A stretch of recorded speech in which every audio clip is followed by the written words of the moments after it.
Welcome back to another video guys. तो इस वीडियो में मैं काली माता ड्राइंग का सेकंड पार्ट दिखाने वाला हूँ। इसमें मैं कलर करके दिखाने वाला हूँ आप लोग को।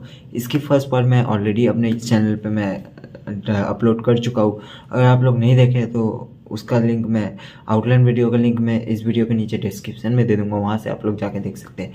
और पता है मेरे को वीडियो आने में थोड़ा देर हो गया है, इसके लिए माफ़ी चाहता हूँ। और इसको मैं जो कलर से मैं करने वाला हूँ, इसमें मैं जो कलर यूज़ करने वाला हूँ वो है कैमल की ऑयल पेस्टल कलर से मैं इसको कलर करने वाला हूँ। तो चलिए ज़्यादा बात ना करके चलिए वीडियो की तरफ बढ़ा जाए। Enjoy this video.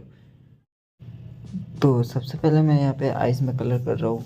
बेसिकली मैं इसमें बेस लेयर में कलर कर रहा हूँ और इसको मैं ब्लेंड करने के लिए पेपर ब्लेंडर का यूज़ कर रहा हूँ। और आइज़ में ज़्यादा कुछ बोलने को है नहीं, जो कलर है उसको आप लोग ऑब्जर्व करके बस करते रहो।